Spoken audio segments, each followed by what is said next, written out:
Muy buenos días, Asturias. Muy buenos días, Asturias. Comenzamos una nueva jornada de Asturias al Día, del programa que se emite por la radio y por la televisión de Asturias, con la tertulia, con el debate, con la opinión como protagonista. Y es que hoy tenemos con nosotros a 13 personas para hablar de lo último que hemos conocido de economía y de financiación y de fiscalidad, porque todo eso es lo que se tocaba ayer en el Consejo de Política Fiscal y Financiera. Ya saben que se establecía la senda de gasto, también una serie de preceptos en cuanto a la economía de toda España que se van a aplicar ahora.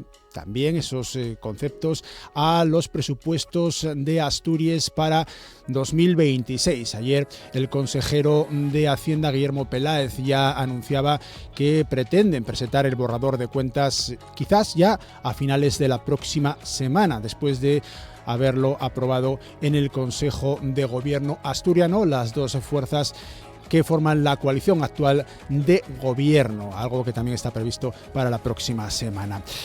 Vamos a hablar de este asunto con Hipólito Álvarez, economista, con Alberto Rubio, exsecretario general de Comisiones Obreras en Asturias, actualmente líder vecinal, presidente de la Asociación de Vecinos de los Barreros en el Concello de Aviana, y con Abel Suárez, secretario de organización de UGT en Asturias. También vamos a tocar el asunto del peaje del Huerna, después del informe que la semana pasada presentaban dos profesores de la Universidad de A Coruña, que ya habían elaborado un documento parecido para la AP9 en Galicia, para el peaje, que también ha recibido la crítica de la Comisión Europea por la ilegalidad de su prórroga. Y en la segunda parte de nuestro programa, iremos de viaje. Iremos de viaje y lo haremos a través de una maleta viajera, que es el proyecto de Rosa Mercedes Martín Jordán. Es una mujer que lleva ya muchos años trabajando de guía turística y que acaba de recibir el premio al mejor proyecto empresarial senior para personas mayores de 55 años. Ya verán, está muy chulo el proyecto que desarrolla. No es una guía turística al uso, tiene ilustraciones a acuarela hechas de forma personalizada por ella misma. Vamos a tenerla a partir de las 10 de la mañana en estos estudios. Y la tercera parte estará dedicada al cine. Ya saben ustedes que se está celebrando el Festival Internacional de Cine de Sisión, el popularmente conocido como FIX. Tendremos con nosotros a Lluís Miñarro, que estrenaba precisamente en Sisión este pasado fin de semana su último largometraje, Emergency Exit, así se llama. Y da la casualidad de que fue la última película de Marisa Paredes. Moría hace prácticamente un año esta estrella del cine español en diciembre de 2024 y participaba en esta película, la última de su larguísima carrera. Con Lluís Miñarro vamos a poner punto y final dentro de un par de horas más o menos a este Asturias al Día de hoy. Asturias al Día, con Nacio Varillas. Y con Amor Argüelles en la realización técnica de estas 2 horas de radio y de televisión. Y hablando de economía, porque el Consejo de Ministros va a aprobar esta misma mañana el techo de gasto, la senda de estabilidad para los próximos años.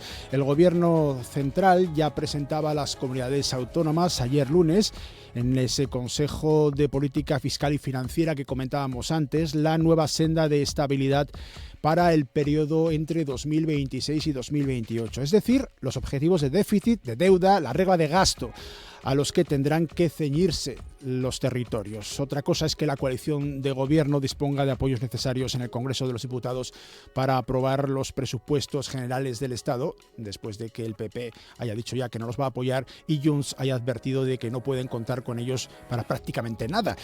Más sencillo parece tenerlo el gobierno asturiano, que anuncia que una vez conocidas las previsiones del Ministerio de Hacienda presentará próximamente, la semana que viene probablemente, la propuesta de presupuestos autonómicos para 2026. Tocamos estos temas, también el peaje del Huerna, ahora mismo con Hipólito Álvarez, economista. Muchísimas gracias por venir. Gracias, Ignacio. Con Alberto Rubio, exsecretario general de Comisiones Obreras en Asturias. Alberto. Buenos días. Con Albert Suárez, secretario de organización de UGT en Asturias. Buenos días, muchas gracias. Gracias a los tres por estar con nosotros. Una primera valoración. Comenzamos, por ejemplo, por Alberto respecto de este techo de gasto, de esta senda de estabilidad para los próximos años que presentaba ayer el Gobierno central. Solo doy un apunte. El Ministerio de Hacienda, su titular, María Jesús Montero, ofrecía a las comunidades autónomas que ese margen de déficit sea del 0,1% del PIB en ese periodo 2026-2028. Unas entregas a cuenta que son récord y que ascienden a más de 157.700 millones de euros y una ampliación del límite de la regla de gasto que pasaría del 3,3 al 3,5%. ¿Cómo lo ves? Bueno, yo creo que perdón.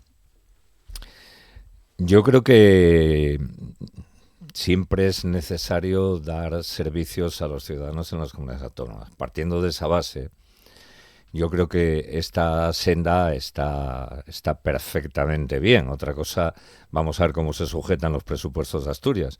Otra cosa es que está claro que los presupuestos no van a salir en el Parlamento Nacional.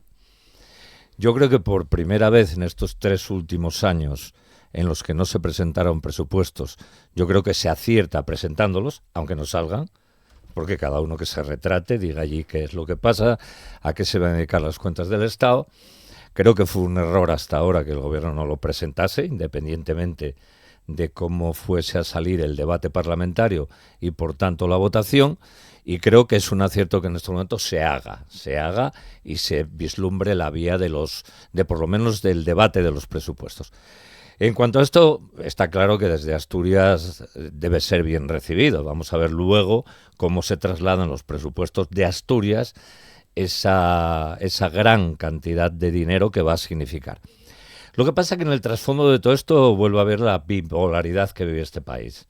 Es decir, detrás del Consejo de Política Fiscal y Financiera existen sombras, ¿no? Yo creo que todo el mundo ahí estaba de acuerdo con que es importante que se hable, que se debata, que se cambien los métodos de financiación de las comunidades autónomas, pero persiste un poco el tema de Cataluña, persiste sobre todo la polaridad que hay en estos momentos con respecto a lo que PP y Vox fundamentalmente plantean.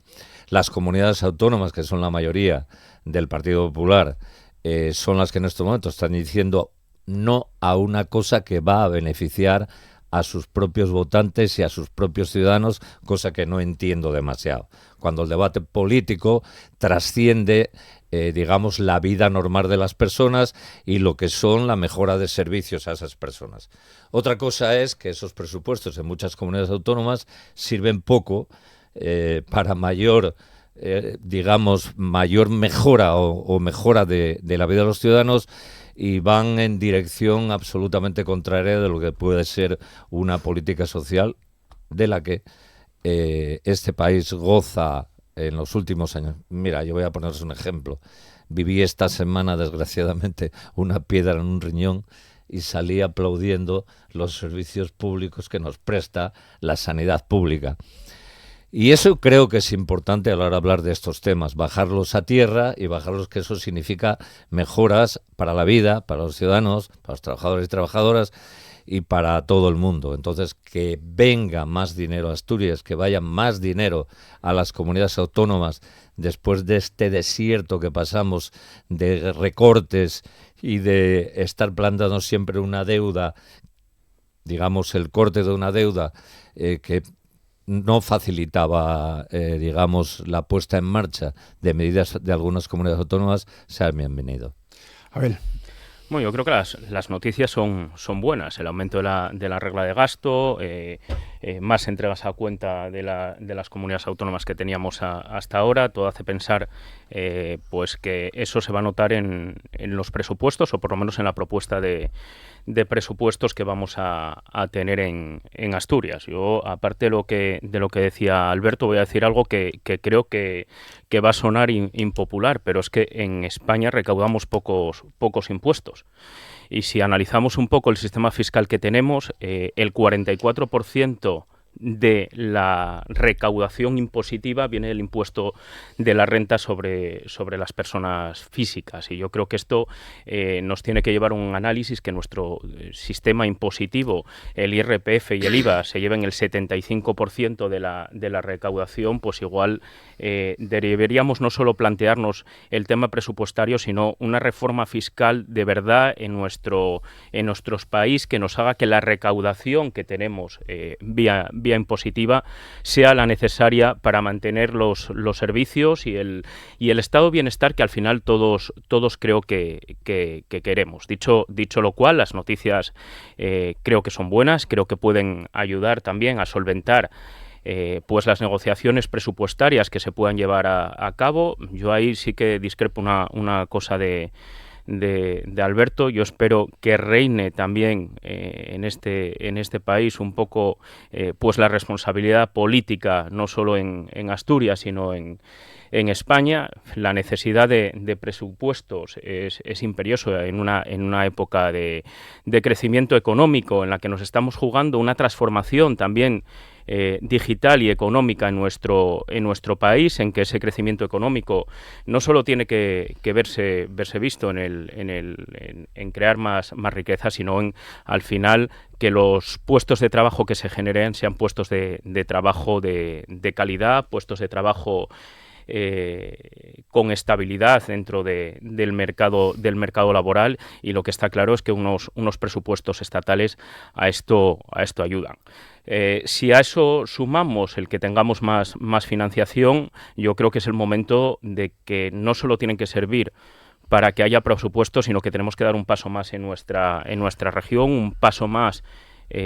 Pues ya hay un acuerdo educativo que hay que cumplir con los sindicatos, pero también tenemos que dar un paso más en nuestra sanidad pública. De verdad, el sistema que tenemos es bueno, es un sistema que yo creo que la ciudadanía estamos contentos con él, pero que sí que tenemos deficiencias, sobre todo en atención primaria, que tenemos que poner encima de la mesa, que tenemos que ponerle remedio, y eso está claro que solo se hace con presupuestos y con más partida económica. Y no me voy a ir más allá, pero hay temas también que creo que la ciudadanía están encima de la mesa, como la vivienda, como los servicios sociales, y todo esto yo creo que tenemos una oportunidad única, y que son buenas noticias, por lo menos para tener un principio de cauce o de senda a poder aprobarlos en el presupuesto. Yo lo que sí hago un llamamiento es a todas las fuerzas políticas, sobre todo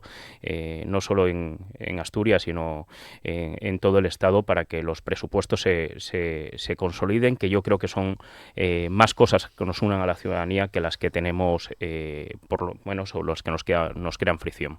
Hipólito, son buenas noticias. Hablamos de entregas a cuenta récord, el aumento del margen de déficit o la ampliación del límite de la regla de gasto. No sé cómo lo ves.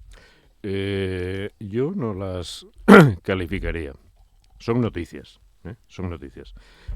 Tengamos en cuenta que lo que se va a definir es déficit, es deuda y es regla de gasto.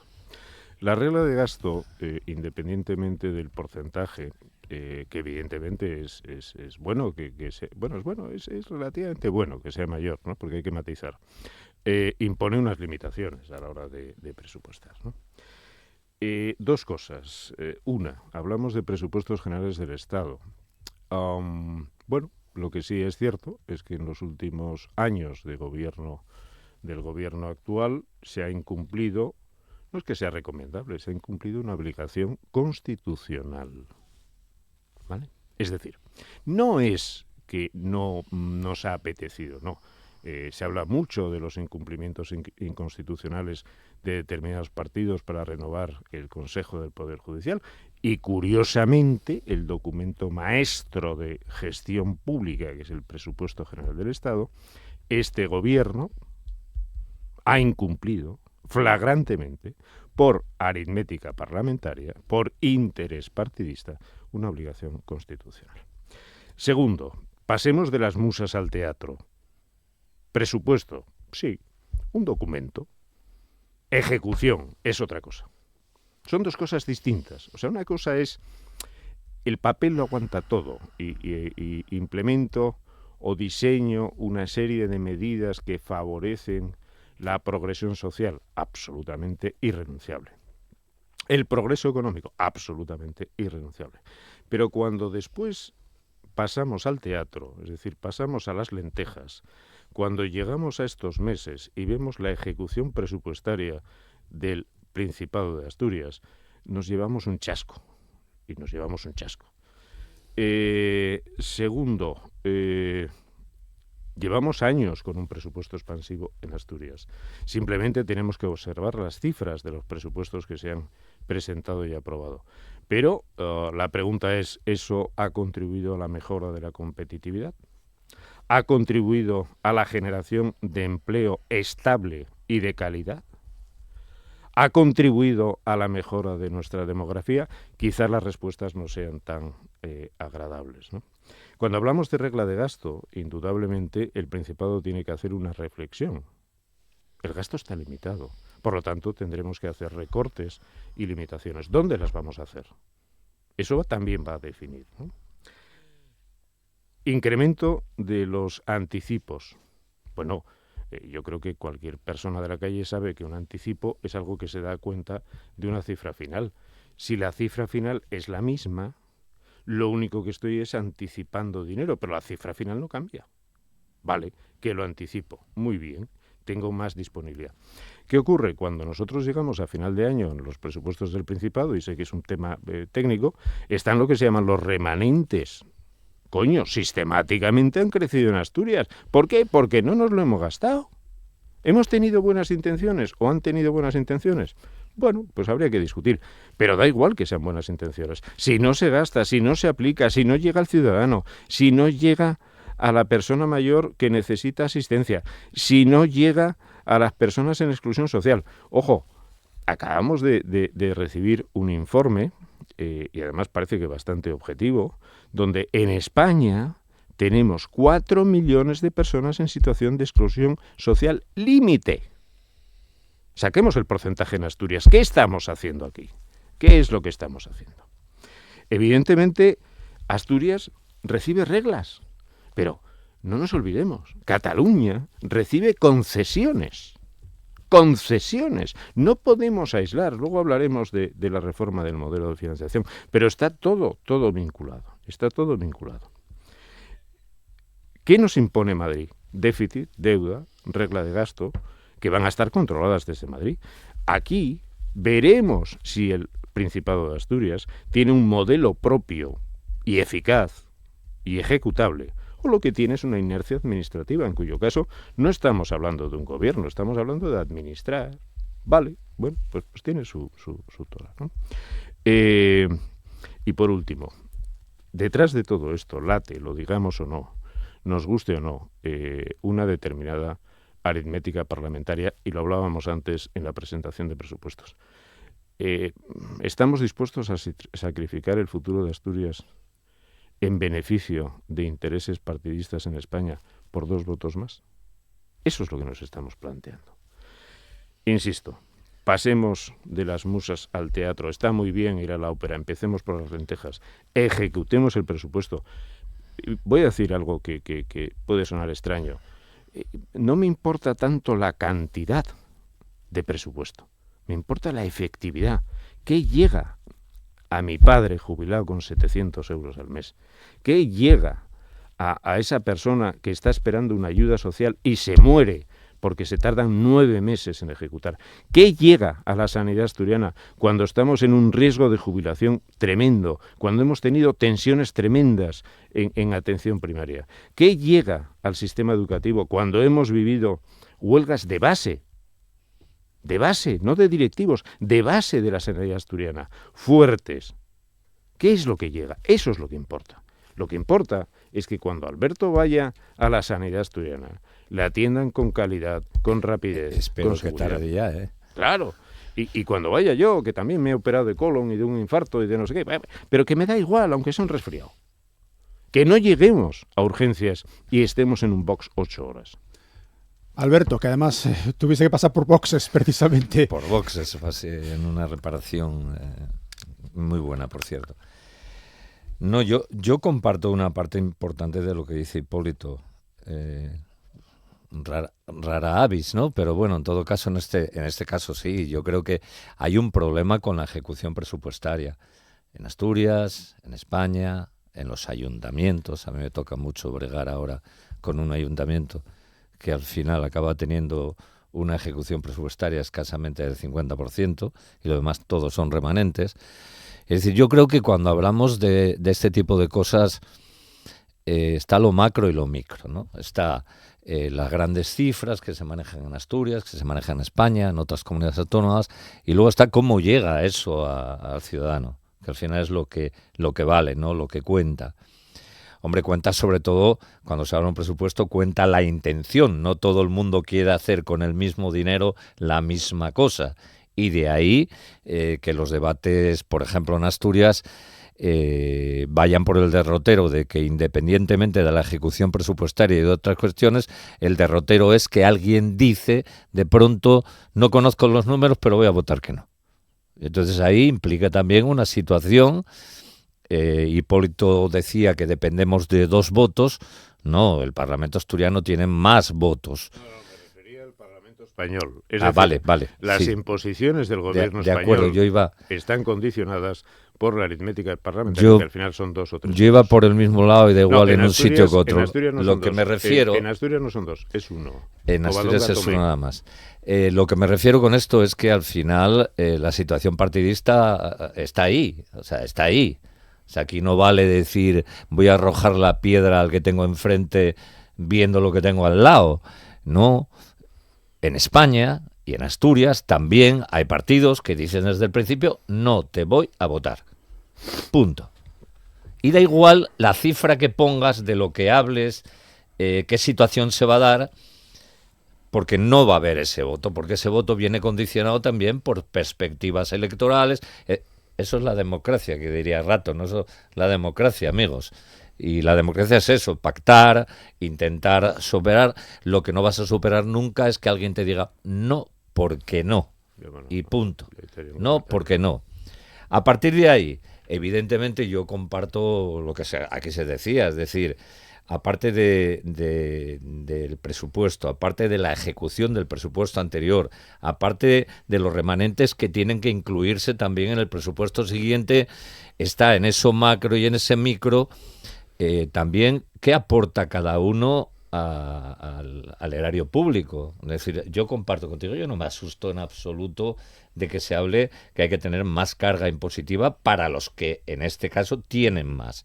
Yo apuntaba alguna cifra que ahora mismo que era un trabajador normal paga sobre el 27%, más o menos. Un autónomo paga entre el 17 y el 19%. Un empresario paga sobre el 7%. Y una empresa tecnológica, 0%. Mentira. Eso es así. Eso es mentira porque lo dices tú, Hipólito. No, te voy a dar datos. Datos concretos. No, mira, datos concretos una empresa, son esos. Una empresa tecnológica paga 0. El impuesto de sociedades medio publicado por el Ministerio de Hacienda, la tributación de las sociedades, tanto limitadas como anónimas, está en el 23%. 1. 2. Los autónomos cotizan en función de sus ingresos, que en muchos casos... No, léete el informe de la agencia tributaria. No, vete tú. No, me lo he leído. Yo también. Si quieres por lo pongo encima. Esos datos aquí. Lo pongo encima de la mesa. Bueno, es fácil. 2. Un autónomo tributa en función de sus ingresos. Si tú te miras la media de ingresos de los autónomos en España, que son el 90%, están por debajo del salario medio profesional. Ese 27% del que tú hablas, de eso también, en mi caso concreto, que me toca una fábrica en Virarós, mi gente tiene un salario que no es ese, probablemente en Asturias lo sea, su tributación está en torno al 17%. ¿Por qué? Porque no hemos conseguido y estamos luchando porque sus salarios crezcan, pero no lo hemos conseguido. Claro, esto hay que tenerlo en cuenta. Insisto, ¿reforma fiscal? Sí. El otro día, Adrián Barbón decía, oiga, pero es que usted me está diciendo que a los de más de 175.000, que son un 1%, es que por mucho que le subas, no vas a recaudar. 1. 2. Es importante decir que la recaudación importa, pero importa mucho más que se haga con ella. Y por otra parte, el sectarismo no es bueno en ningún sentido. No me parece bien que ningún partido político se niegue a sentarse a negociar y no me parece bien que ningún partido político se niegue a sentarse a negociar con una fuerza política con la cual no comulgo, pero que representa a ciudadanos simplemente por sectarismo. Si estamos hablando de democracia, si la democracia es dialogar, si la democracia es hablar y si la democracia es hablar sobre cifras, hagámoslo. También es cierto que por la vía de los hechos, en Asturias, independientemente de la posición, y hablo en concreto del Partido Popular, independientemente de la posición, la cocina presupuestaria se ha hecho entre el Partido Socialista Obrero Español, Izquierda Unida y Covadonga Tomé. A tomar por saco. Y el resto, fuegos de artificio. Y de repente se dice, oiga, y hay unos asturianos de tercera que han votado a Vox, con lo cual no me siento. Coño, ¿dónde está la democracia? Pero, a ver, o sea, me siento con los de Bildu, me siento con los de Junts, pero con los de Vox no. ¿Qué pasa? ¿Que esos votantes son ciudadanos de tercera? Estamos saliéndonos un poco del objeto del debate. No, estamos contestando a los puntos de Alberto Rubio Muñiz. Abel. La verdad es que cuando hablamos de esto va a ser difícil ponerse de acuerdo, pero decir que las sociedades en este país tributan por encima del 20% y sobre todo cuando hablamos de grandes empresas, la verdad me parece que roza un poco ya, no voy a decir Hipólito la tomadura de pelo, pero tú sabes que los datos son los que son. Y yo lo que sí creo, mira, hay una cosa que comparto, que es el tema de la ejecución, que es verdad que los trámites administrativos a veces no nos dejan llegar donde creo que la administración tiene que llegar. Es una administración pesada que a veces incluso el ciudadano apreciamos como poco útil porque incluso en momentos en que a los políticos se les oye decir que van a dar soluciones a algo, pues esos trámites administrativos, esa carga burocrática, hay veces que nos hace llegar tarde y eso creo que es un problema que para eso sí que teníamos que tener un consenso político. Hay que sentarse, ver cómo lo podemos solucionar, no obviando el control, lógicamente, del dinero público que tiene que existir, pero creo que es un hándicap que podemos solucionar. Otra cosa, cuando hablamos de presupuestos, de consenso, de vetos, es muy recurrente. Tú oyes un debate político y yo creo que estamos todos en una situación de la sociedad que es como la que vivimos personalmente, y el y tú más. Y la sociedad no vive el y tú más, vive de soluciones. Claro. Y cuando estás en una junta del Principado, cuando ves un parlamento estatal y lo que nos empezamos es a tirar o cosas del pasado o cosas que no sucedieron o cosas que solo ven ellos, tenemos un problema, porque la ciudadanía lo que queremos son soluciones.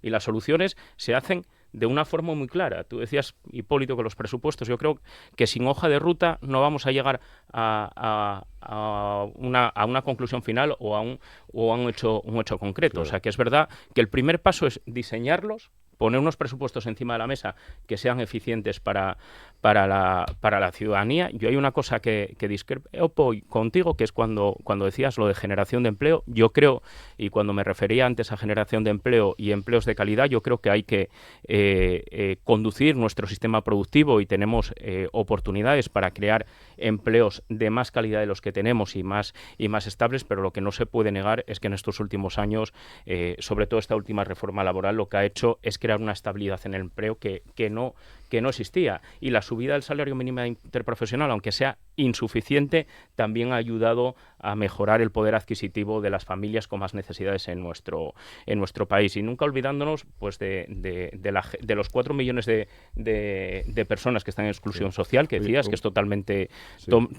cierto. Y eso solo solucionamos con presupuestos, con una hoja de ruta de la actividad económica que necesitamos.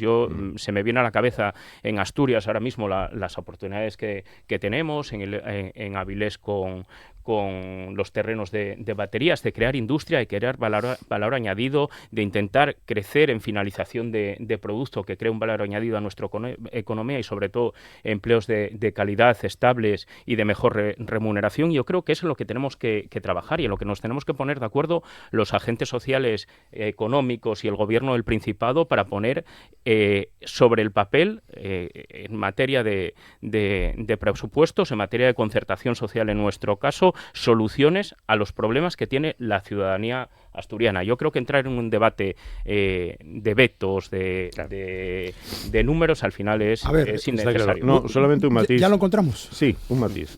Aquí pone agencia tributaria, que me parece que depende del Ministerio de Hacienda español, y dice 24 de abril del 25, el tipo efectivo sobre la base imponible de impuestos sociales en España es del 21,4%. Lo siento, lo dice la agencia tributaria, yo no quería, pero está ahí. Importante, estoy de acuerdo contigo. Hay dos temas importantes. Uno, efectivamente, el tener una hoja de ruta, el tener objetivos. No sé lo que te recuerda, pero da igual. Lo que estaba diciendo es importante eso, y es importante el seguimiento, y es importante los resultados, y es importante que los agentes sociales, especialmente los sindicatos, sean vigilantes no solo del diseño de medidas, sino de su cumplimiento y de en qué grado esas promesas y diseños teóricos sobre el PowerPoint se convierten en resultados reales. Por cierto, si nuestros trabajadores, como es deseable, incrementan sus ingresos y sus retribuciones, que se preparen, porque tenemos una escala progresiva, y como bien decía Alberto, pasarán del 17 al 20, al 21 o al 30. Ojalá todos paguemos muchos impuestos en España, porque significa que ganaremos mucho.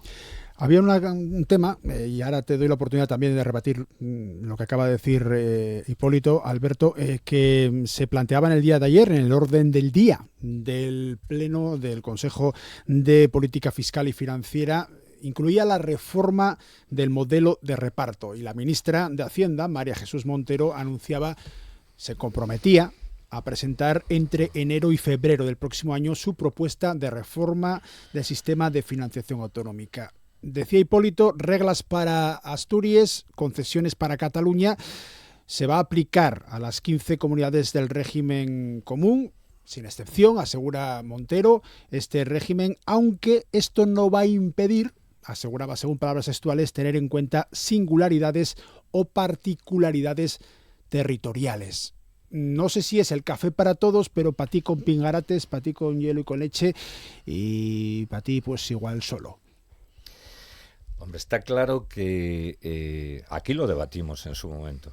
Yo recuerdo que aquí debatimos y sobre el tema, y yo recuerdo que una de las cuestiones que decía es que deberíamos aprovechar el debate singular con Cataluña para extender y mezclar todo en ese debate.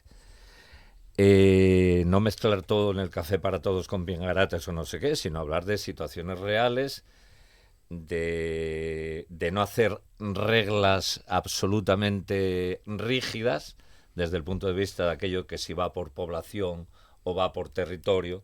Es decir, cada región, cada autonomía en este país tiene consideraciones particulares importantes. Yo no creo que debamos en estos momentos entrar en el debate de si en un sitio son concesiones y en otros son cosas escritas en un papel. Yo creo que debemos entrar que lo que salga debe ser algo efectivo, debe ser algo consensuado y debe ser algo que realmente haga que las singularidades que tiene cada región, incluida la nuestra, nosotros tenemos prácticamente una zona central. Digamos, aquí solo hablar de que tenemos 78 municipios da hasta pánico, tener pueblos con 3 habitantes. Es decir, eso que hubiera necesitado en su momento, yo creo que una vuelta importante, aquello que se hablaba de la comarcalización, pero bueno, sin entrar en eso. Yo creo que es importante que en este... No entiendo que sea café para todos, pero en este debate y en esta manera de ver las cosas metamos la cabeza todas las comunidades autónomas, meta la cabeza Asturias y pueda decir nuestra propia singularidad. Si esa singularidad se lleva al papel y se lleva sobre todo a los presupuestos y se lleva también a la financiación diferente de las comunidades autónomas, que yo creo que todos están de acuerdo, o sea, cualquier comunidad autónoma está de acuerdo que lo que existe desde hace 15 años no sirve. No sirve. Ahora, lo que yo no voy a hacer va a ser una guerra. No entiendo que haya que hacer una guerra. Desde Asturias, en cuanto cuál va a ser el debate, ¿con Cataluña o con Madrid? ¿O con Madrid? Porque en Madrid podemos también abrir un debate de si ahí son autoconcesiones. O sea, yo ahora mismo viendo temas de Madrid, pues yo les calco un 155 que vamos, que no te menees, no estando de acuerdo eso ni para Cataluña ni para nadie, pero gente que incumple reiteradamente, que hace dumping económico, que hace lo que le sale a las narices a la señora Ayuso, pues evidentemente si abrimos un marco que mejore lo que había hace 15 años y en el cual podamos participar todo, no solo de lo que se habla de Asturias, sino de lo que se habla de Extremadura, de Cataluña, de Madrid, de Cantabria, del País Vasco. Bueno, del País Vasco sabemos que tiene unas condiciones diferentes y ahí ya no se puede hablar porque los fueros y demás cuestiones no están en el debate. Igual que Navarra. Y Navarra, exactamente. Pero yo creo que tenemos una importante oportunidad y espero que la oportunidad no se pierda por aquello de contar el saco de los votos. Abel, decía Hipólito, reglas para Asturias versus concesiones para Cataluña. ¿Cómo lo ves tú? Yo la verdad es que cuando hablamos de esto y lo llevamos a la frivolidad que podemos pensar de si son concesiones, si son pactos políticos, yo no voy a entrar en eso. A mí lo que me preocupa es el dibujo que tenemos en este momento. La financiación autonómica que tenemos no es la necesaria para muchas comunidades autónomas como Asturias, que es verdad que ahora tiene una población envejecida, pero toda la población envejecida que ahora tenemos antes estuvo cotizando y contribuyendo al Estado y al bienestar de toda la ciudadanía española, que es que muchas veces cuando hablamos de solidaridad impositiva se nos olvida que estos que ahora están allí antes aportaban a las arcas públicas. Yo creo que esa parte de la situación de cada comunidad autónoma, tanto territorial como poblacional, tenemos que tenerla en cuenta a la hora de ver el modelo de financiación autonómica. Yo creo que Asturias lo tiene claro, y mira, algo que me gusta del gobierno de Asturias en este sentido, Hipólito, es que cuando habla de financiación autonómica se sitúa mucho al lado de Galicia y tiene otro color político el gobierno de la comunidad autónoma de al lado, pero es verdad que tenemos situaciones similares en cuanto a población disgregada, población envejecida, también pues un sector primario importante en nuestra economía, y yo creo que esto al final son puntos de partida que tenemos que tener claro en una negociación de este tipo, partiendo de que somos una comunidad pequeñita, que podemos tener la influencia que tenemos. Pero mira, decía algo también Alberto que a mí me llama poderosamente la atención. Cuando hablamos de impuestos y situamos Madrid, a mí hay una cosa que la verdad me planteo diariamente. ¿Madrid sería lo mismo sin la capitalidad? Si las cotizaciones de los altos funcionarios que pagamos todos los españoles tendría el mismo poder impositivo que tiene ahora mismo y podría tomar las mismas políticas que toma. Porque esta situación, cuando hacemos declaraciones del tipo que hace a veces la presidenta de la Comunidad de Madrid, a mí me preocupa, porque claro, parte de una ventaja con respecto al resto de las comunidades autónomas. Y eso yo creo que lo tenemos que poner encima de la mesa, porque al final lo que estamos buscando, o por lo menos en lo que yo creo, es en un sistema solidario de reparto que cubra las necesidades básicas por igual en los sistemas públicos de todos los ciudadanos de nuestro país. Y partiendo de esta regla, yo creo que sería fácil llegar a un acuerdo sin hacernos trampas en el solitario. Y yo sí lo que veo, y esto lo digo como lo siento, es que a veces en España tenemos un problema. Nos gusta mucho competir entre nosotros y poco con los de afuera.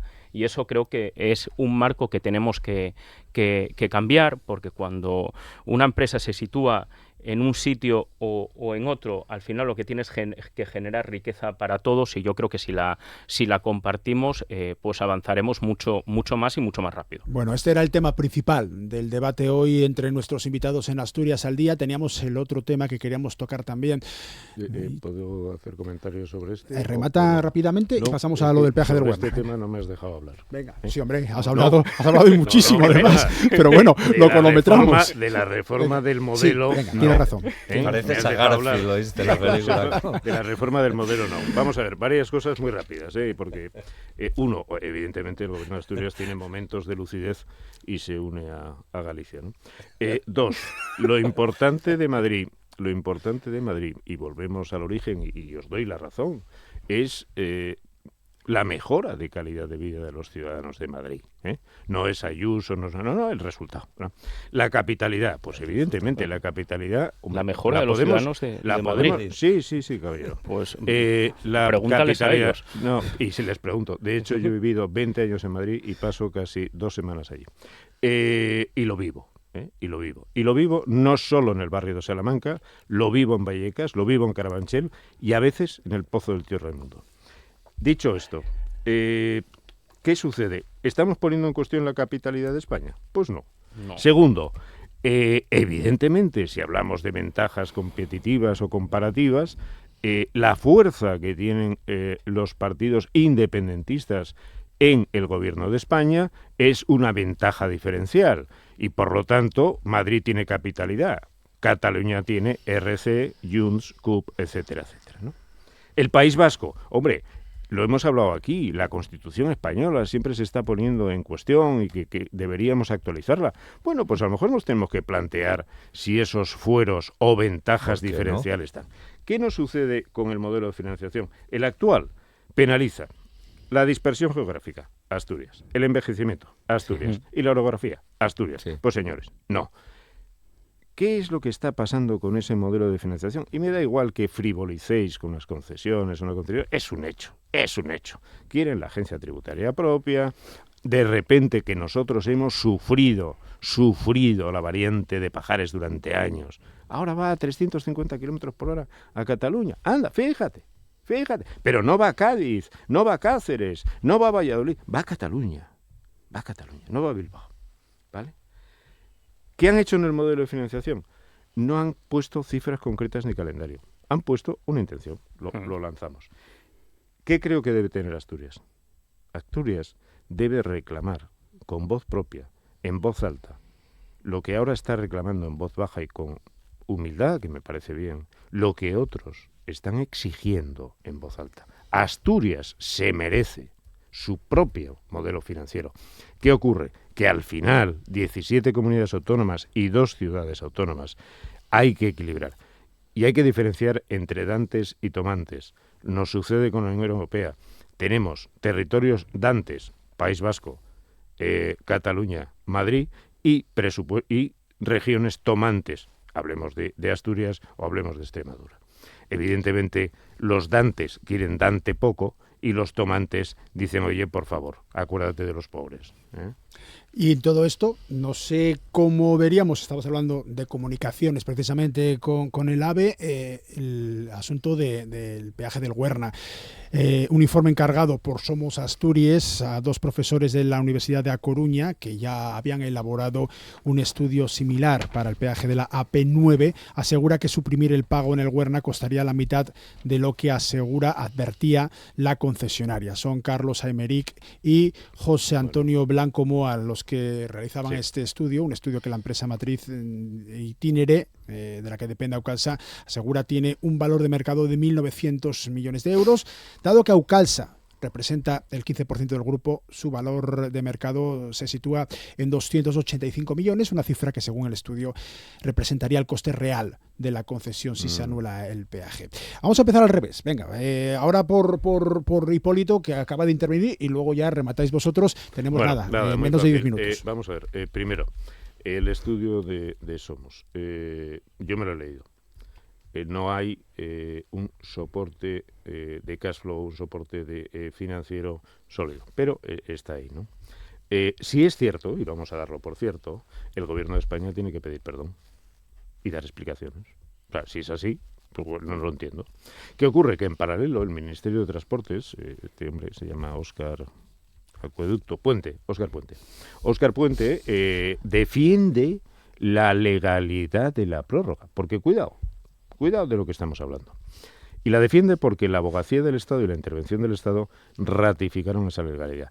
Cuando se habla de ilegalidad, no es que la prórroga fuera ilegal, no, es que la Comisión Europea lo que dijo no es que no haya prórroga, es que usted tendría que haber sacado esa concesión de nuevo a concurso. Es decir, la concesión hubiera continuado. Lo que hubo fue un defecto de forma. Porque cuando hablamos de legalidad decimos, es que estos en el año 2000 pues cometieron una ilegalidad formal, porque hubiera continuado.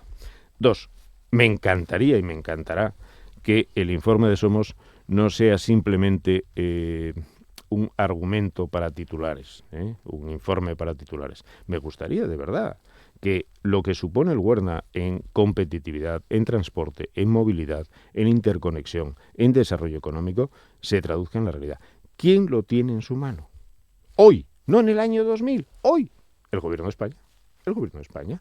Si encima Somos, que es un partido que está en el Gobierno de España, de momento, aunque un poco arrinconado, tiene un informe potente de unos académicos de reconocido prestigio, coño, pues ya está, son 24 horas.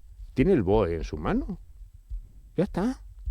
Pues no lo va a hacer. Bueno, Somos no está en el Gobierno de España. En el Gobierno de España Perdona, es Sumar. No, bueno, pero Somos forma parte del círculo ideológico. Entonces, veamos. Bueno, hombre, lo digo porque, a ver, yo creo que es más fácil hacerle caso a los propios que a los ajenos. Si el informe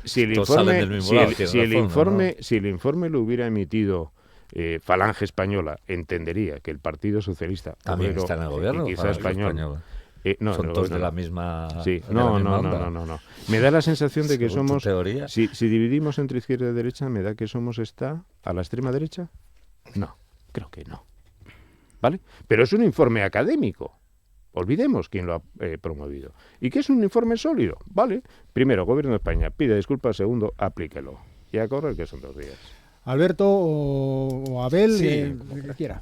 Sí, vamos a ver. Yo primero recordar una cosa porque yo creo que hay que ser agradecidos, ¿no? Hay un señor que se llama Daniel Ripa, que es el que levanta esta telaraña en el Parlamento Europeo. Ex secretario general de Podemos en Asturias. De Podemos. Digo esto porque hay que darle esto fue algo que quedó ahí y alguien encontró un resquicio legal al respecto que hizo que Europa haya dicho lo que dijo y haya sentenciado lo que se pedía. Y a partir de ahí, evidentemente, vale, no vamos a hacer historia, no vamos a hacer por qué se prorrogó, qué intereses había, porque siempre hay intereses detrás de estas cosas, ¿no? Es decir, en el 2000, pues mira, no vamos a hablar del 2000, de acuerdo. No vamos a hablar del 2000 y vamos a hablar de lo que existe ahora mismo. Evidentemente hay una posición en estos momentos, digamos, casi unánime, diría, en Asturias con respecto al Werna, sindicatos, empresarios, partidos políticos, parlamento, etcétera, etcétera, que llevan al hecho de que yo comparto de que el ministerio de turno, y en este caso el Gobierno de España, debe tomar una decisión adecuada no solamente a una petición, sino a la justicia que significaría hacer caso a lo que dice Europa. Este estudio lo que hace es ratificar de alguna manera la posición que hay en Asturias. Hay una posición política, hay una posición social, y este estudio ratifica aquello de la contraparte, en este caso, de la contraparte que está diciendo, no, esto es un coste terrible que vamos a tener que soportar, pagarle a esta empresa, y esto lo que hacen es minorizar el coste, diciendo, pues miren, señores, tampoco es para tanto, a esta empresa hay que pagarle la mitad de lo que ustedes están diciendo y, por tanto, no busquen esa excusa.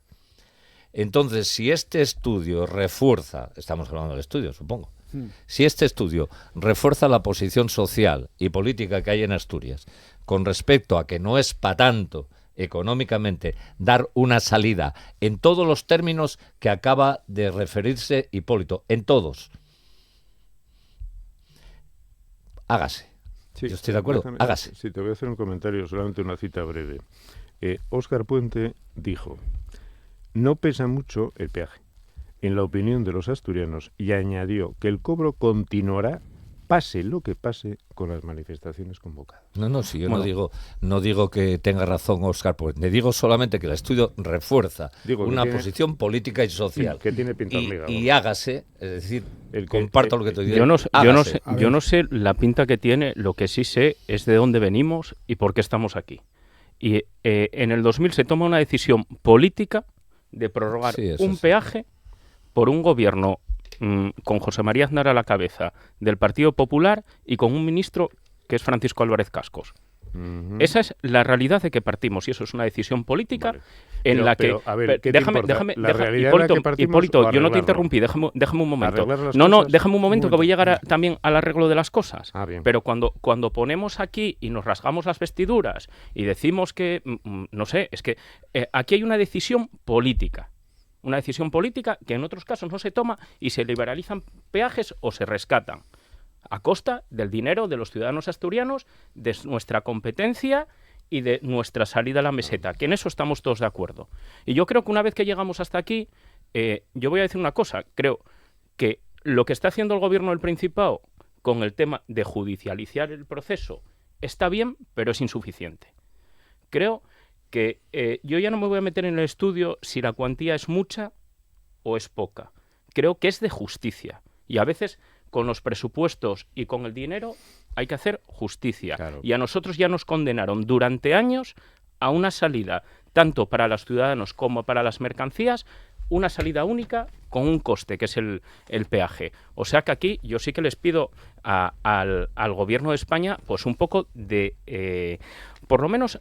no voy a decir de solidaridad, sino de resarcimiento del daño hecho al ciudadano asturiano y que debería introducirse en los presupuestos generales de España, porque no nos puede costar más dinero a los asturianos. Correcto. Eso lo tengo claro. Introducirse en el presupuesto general en los presupuestos generales del Estado la partida que haga que los ciudadanos salgamos a la meseta sin el peaje de Asturias. Y ya no me voy a meter, y lo del pasado es un recordatorio para que no nos vuelva a pasar. No estoy diciendo... en fin, hay una decisión política, decisión política errónea, que es donde creo que no se puede volver a repartir y hay que resarcir. Vale, aquí dos cosas. Totalmente de acuerdo. Decisiones políticas erróneas, en este caso soportadas por unos informes de la abogacía y la intervención, con lo cual de políticas tienen una parte, de técnicas otra, se están repitiendo en la actualidad. El gobierno actual de España, una decisión política procede, y por tu experiencia y la mía, especialmente la mía en el gobierno de Asturias, de unos informes técnicos, que si vas en contra te la juegas. Sí. Vale, dicho esto, no te interrumpí. Yo tampoco me pides que no te interrumpa y lo haces tú. Venga, vale. Que nos quedan muy rápido.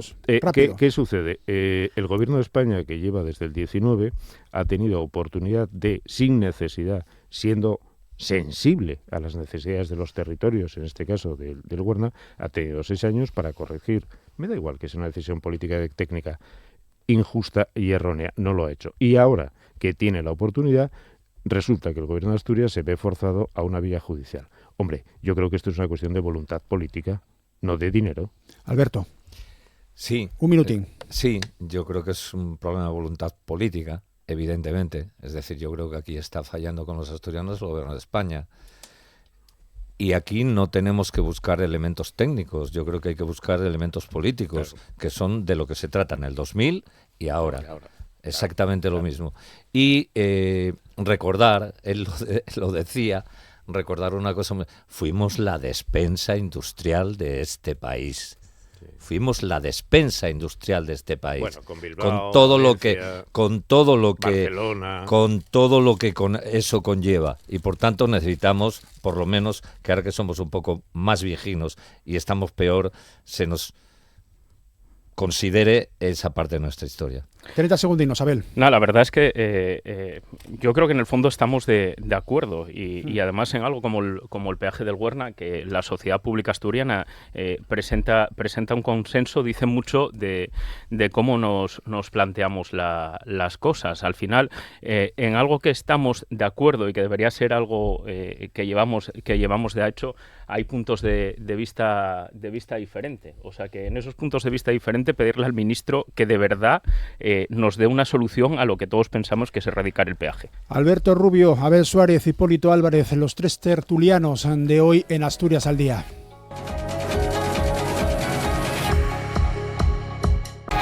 Y con Amor Argüelles y el resto del equipo en la realización técnica de este Asturias al Día, que comienza ya su segunda parte de esta jornada. ¿Se imaginan una guía de viaje personalizada, incluyendo acuarelas hechas para usted como cliente, que le indiquen qué puede hacer, pero que también suponga un tesoro para guardar sus memorias de viaje? Bueno, pues eso y otras muchas cosas es lo que nos ofrece Maleta Viajera. Es un proyecto que ha sido reconocido con el premio al mejor proyecto empresarial senior, galardón que celebra la creatividad, el emprendimiento, la capacidad de innovación de las personas de más de 55 años. Hablamos a continuación del asunto en Asturias al Día.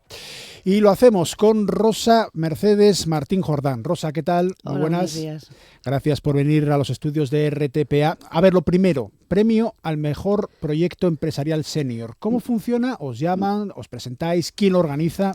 A ver, lo organiza Canal Senior, que es un canal dedicado, es un portal que tiene de todo, desde networking, tiene cursos, talleres, es online todo, es a través de internet.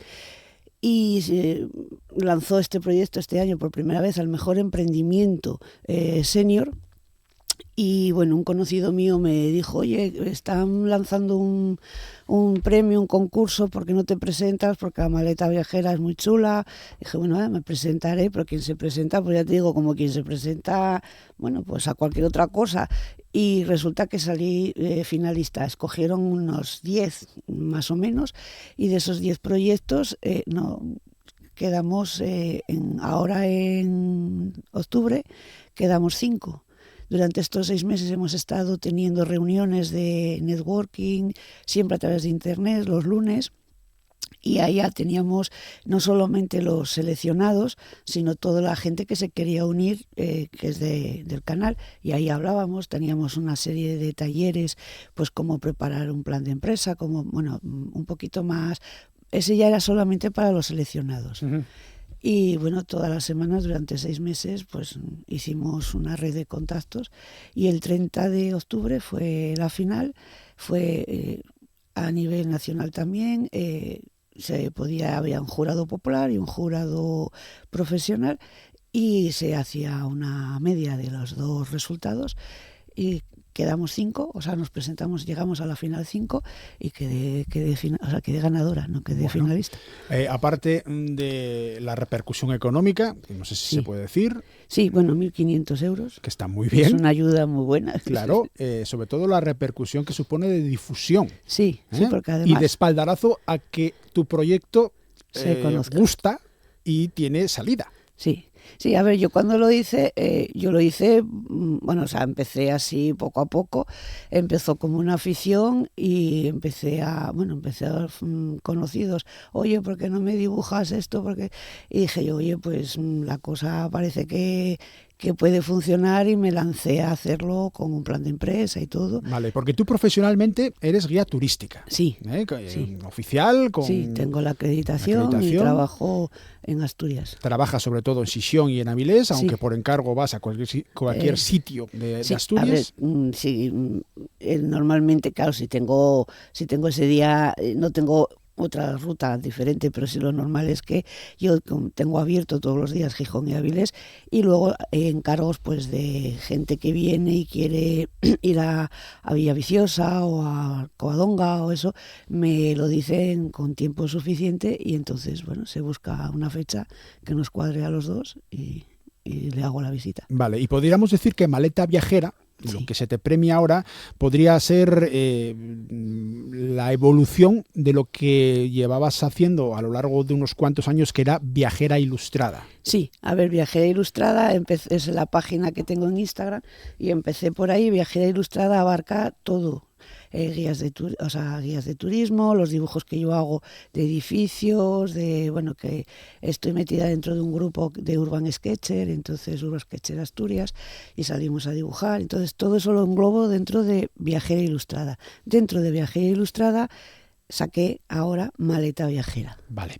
Y 2 personajes, Tina, Maletina, y Lina, Mochilina. Sí, eso fue un juego que hice este verano, ¿Sí? En el que, a los conocidos les hice estas bolsitas y unas bolsitas pequeñitas y unas cajas, Sí. y cuando iban de viaje hacían un selfie con la mochila o con la caja, dependiendo de si estaban en Asturias o fuera de Asturias. Y lo estuve subiendo en redes sin subir dibujos todavía, y que les debo los dibujos a la gente que me los hizo, porque se lo prometí, y lo metí en redes y funcionó. Y entonces dije, voy a hacer un avatar, y hice el avatar de Tina y de Lina para presentar esa especie de juego que va a seguir. O sea, ahora incluso está metido en el proyecto.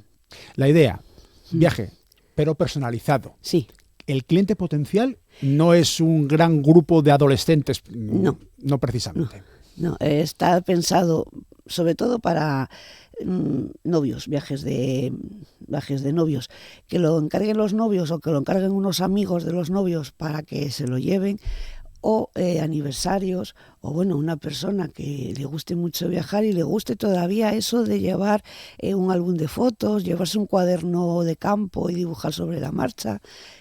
No todo el mundo se atreve a dibujar en vivo, entonces yo le ofrezco esa posibilidad. Los dibujos que yo hago en esas maletas vienen a ser como si yo estuviese en ese sitio, y siempre busco fotografías. Claro, yo a Nueva York no puedo ir a viajar, encantada de la vida que me paguen el viaje, ¿no? Pero no va a ser. Entonces busco muchas fotografías donde el encuadre sea lo más parecido a estar yo sentada en una silla viendo el edificio, y a partir de ahí saco el dibujo.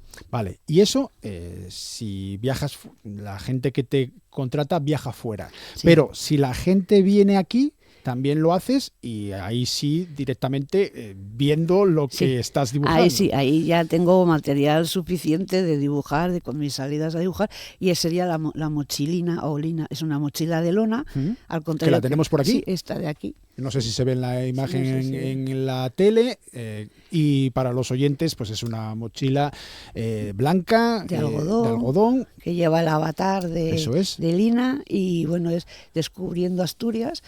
Ese sí que ya no. A ver, los dibujos son todos hechos por mí, pero ya está pasado, como digamos, digitalizado, porque es estándar.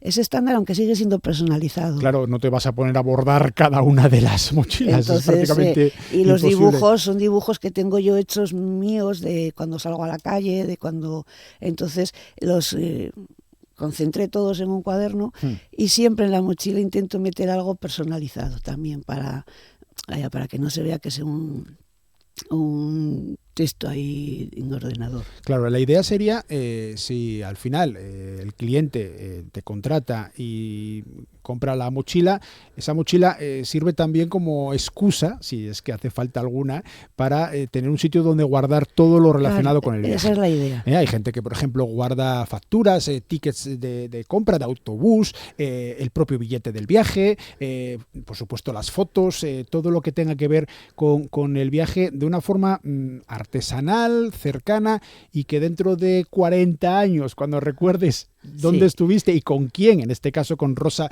como guía, te acuerdes de que, meca, si tenía yo esa mochila. Sí, además el cuaderno está hecho de tal manera que, aunque esté hecho digitalizado, las hojas se pueden cambiar de posición, se pueden incluir hojas, puede incluirse un sobre para guardar todas estas cosas de los tickets de museos o el ticket del restaurante o la foto que haces y la imprimes.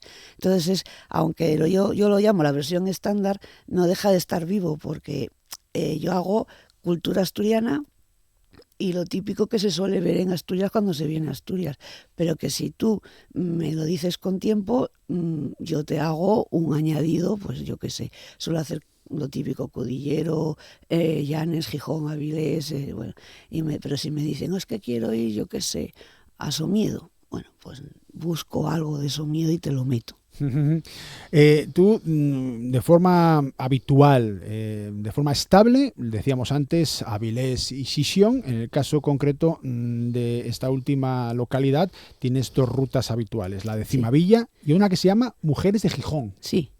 Sí, a ver. Explica las dos. La Cimavilla es la típica que te pide todo el que viene fuera de Asturias. Cuando te vienen a Asturias quieren ver Cimavilla. Para ellos Cimavilla y la playa de San Lorenzo, y luego ya a comer lo típico, cachopo, fabada. Y ese suele ser un cliente más de verano. Uh-huh. Y el de Mujeres de Gijón, pues dije yo, a ver, me puse a pensar, dije yo, ¿qué puedo hacer diferente que no hay allá? Sí que hubo una que organizó el ayuntamiento hace tiempo, pero dije yo, a ver, la historia de Gijón siempre está contada con personajes masculinos. Hay personajes femeninos en Gijón muy, muy potentes. Y entonces diseñé una ruta con mujeres relevantes en la historia de Gijón, sobre todo con colectivos, las cigarreras, las pescaderas, la gente anónima de Cimavilla, y luego pues Josefa de Jovellanos y bueno, alguna mujer relevante, Corintellado. Suelo hablar un poquito de lo mismo, pero desde el punto de vista de la mujer. O sea, en vez de hablar de Jovellanos, pues hablo de su hermana. Vale, y también has escrito un libro. Estoy en ello. ¿Estás en ello? Sí, ya lo tengo. Ya hice las ilustraciones, que empecé la casa por el tejado, pero bueno, cuando estaba diseñando la ruta ya estaba pensando en las mujeres que iban a hacer el libro. Y ahora me queda, estoy maquetando, perfilando y eso, con toda la información que recabé para hacer la ruta. Vale, y lo de la viajera ilustrada en libro que veo ahí y que me vas a permitir que sí, coja en mis manos para enseñarlo también a la cámara, sería esta obra para el oyente de RPA que no evidentemente tiene imagen, La viajera ilustrada, un paseo por Gijón, con ilustraciones tuyas de Rosa Mercedes como la autora de un trabajo que vamos a pasar a explicar. Cuéntame un poco cómo haces este trabajo, en qué te inspiras y cuál es la pretensión, a qué clientes o a qué potencial público quieres llegar. Bueno, principalmente está todo, los que los vendí todos a gente de Gijón, que viven dentro o viven fuera de Gijón, pero gijoneses. Los gijoneses lo bueno que tienen es que son fans de Gijón, entonces muy, muy fans de Gijón. Lo empecé en la pandemia porque estaba aburrida y empecé a hacer coger dibujos que tenía por casa. Y poco a poco pues me emocioné, o sea, empecé, cuando me di cuenta tenía hecho casi el libro, entonces lo autoedité, hice una edición muy pequeñita y unas 100 libros y los vendí prácticamente todos en las Navidades de hace 2 años. ¿Y hay una pretensión, una idea de una segunda edición, de seguir trabajando en ello? Bueno, sí, pero ahora ya le cogí, como digo yo, el gusto y estoy haciendo otra de Avilés. Entonces ya la tengo casi terminada, me falta algún detalle porque es Avilés y comarca. ¿De dónde sacas el tiempo? Pues yo es que duermo poco. Para mí dormir es necesario, pero para mí dormir es perder el tiempo. O sea, sí que me gusta dormir como a todo el mundo, pero voy a trabajar y siempre me llevo un cuaderno conmigo en la mochila del trabajo y en 10 minutos que tengo libres me pongo a dibujar. Vamos a hablar un poco de esa técnica de dibujo. Sí.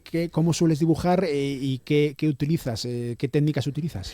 Utilizo lo que llaman Urban Sketcher, que es la traducción sería el bocetaje en vivo. O sea, cuando salgo con el grupo de Urban Sketcher ya llevamos nuestras sillas, llevamos de todo. Pero cuando yo salgo a trabajar me llevo un cuaderno, un estuche con unos pocos lápices, una caja pequeñita de acuarelas con lo básico y en donde sea, en una cafetería o donde sea, el edificio que me gusta o en el parque sentada, me siento, me saco el cuaderno y sobre las rodillas o así en vivo y a pulso a dibujar. Mencionaste ahora mismo acuarela. Sí, la acuarela, a ver, yo me gusta usar la acuarela. Hay otra gente que usa el lápiz, lápices de colores, rotuladores. Yo prefiero usar la acuarela, aunque bueno, da miedo al principio porque si te equivocas no hay vuelta atrás, no puedes borrar con la goma ni nada, pero a mí me resulta, para sacar colores y todo, me resulta mucho más fácil. Siendo guía turística, para obtener la acreditación oficial tienes que realizar una serie, examen, sí. Eso es, tienes que acreditar una serie de conocimientos, tanto sobre los lugares en los que trabajas como en general a la hora de exponer el conocimiento que tienes. Una cosa es saber y otra cosa es saber explicarlo, ¿eh? Sí. Ahí la guía o el guía tiene que tener, pues eso, una base mínima. Y en cuanto al arte, Sí. en cuanto a esto, que te da el valor añadido, el tema de tanto el dibujo como la ilustración. Hablábamos de Urban Sketcher, de este grupo que tenéis, pero ¿quién te enseña a pintar? Pues mira, yo siempre recuerdo que en el colegio se me daba bien dibujar. Y luego me he ido dando clases pues en la Universidad Popular de aquí de Gijón, o a clases particulares. Yo cuando veo que tengo un cierto duda en alguna técnica, eso, busco un profesor en una academia que me ayude a eso. Y estuve con una profesora, Begmont, que es una ilustradora muy conocida, que es la que me ayudó como digamos, a echarle freno a mi imaginación. Y luego está Daniel, que es profesor de la UP, profesor de dibujo, que también es el que me marcaba la disciplina. A ver, cuéntame un poco eso de echarle freno a tu imaginación. Sí, es que mi cabeza está todo el día pensando. Entonces, si me pongo a hacer un proyecto, el proyecto, por ejemplo, en Mujeres de Gijón, el proyecto tiene que tener un hilo conductor. No me vale hacer un dibujo hoy, la señora con una técnica y luego las cigarreras con otra. Entonces la manera es de que te diga, bueno, sigue por esta línea, sigue por este estilo, que sean todas más o menos homogéneas, aunque todos los dibujos sean diferentes, pero que se vea que van todas iguales. O sea, no sé cómo decirte, pues un mismo estilo. Entonces yo me pongo a dibujar y pienso una cosa y me sale otra diferente. Entonces con estos dos profesores son los que me ayudaron a centrarme, o sea, a concentrarme en el dibujo. Vale, andamos por las nubes y aterrizamos. Exacto. Porque empiezo a decir, ay, pues si podemos hacer esto, dice, bueno, sí, puedes hacer esto, pero luego, ahora este proyecto, hazlo así. Luego ya hacemos otro proyecto diferente. Entonces yo necesitaba un poquito de disciplina en ese sentido. Vale, y entiendo que también disciplina, o por lo menos unas pautas para trabajar y para centrarte en lo que es el proyecto empresarial en sí. Porque una cosa es lo que tengas en la cabeza, otra cosa es el plan de empresa que comentabas tú al principio. Sí. ¿En eso quién te ayuda? En eso me ayudó mucho FIDA Consultores y la Cámara de Comercio de Gijón, con talleres y cursos que hacen ellos con frecuencia. Y entonces yo me inscribo en los talleres, entro en la página web, y son los que te ayudan a hacer un plan de empresa y los que te ayudan a dar los pasos y poner los pies en la tierra. Es decir, bueno, esto es muy bonito, pero tiene este coste, tiene estas normas, o sea, todo lo que un artista no sabe ni se le ocurre pensar cuando se pone a dibujar, o sea, aterrizar. Cuando hablamos de cursos de emprendeduría, cuando hablamos de iniciativas empresariales y de las medidas que se ponen en marcha en el ámbito público-privado para alentarlas, a veces decimos, más de lo mismo, pero ven ustedes, este es un ejemplo, el de Rosa Mercedes Martín Jordán, de la utilidad de estas medidas. ¿Qué le decimos al cliente, al potencial cliente de Rosa, para que llegue a ti y para que puedas trabajar con él? Pues nada, que me den tiempo, porque necesito para la mochila unos 15 o 20 días y para la maleta 3 o 4 meses. Y nada más eso, que me den tiempo, que me contacten pues por las vías usuales del correo electrónico, Instagram. No tengo página web porque, claro, ya te digo que esto fue así como muy rápido, y el boca a oreja. O sea, la gente, las dos que hice y el que estoy haciendo es porque me conocían de otras cosas y me dijeron, oye, házmelo, tengo una amiga que se va a casar, hazme este proyecto. Y bueno, es más bien eso, el boca a oreja. Eso sí, que me den tiempo porque necesito documentarme. Claro, y porque lo haces todo tú. Sí, sí.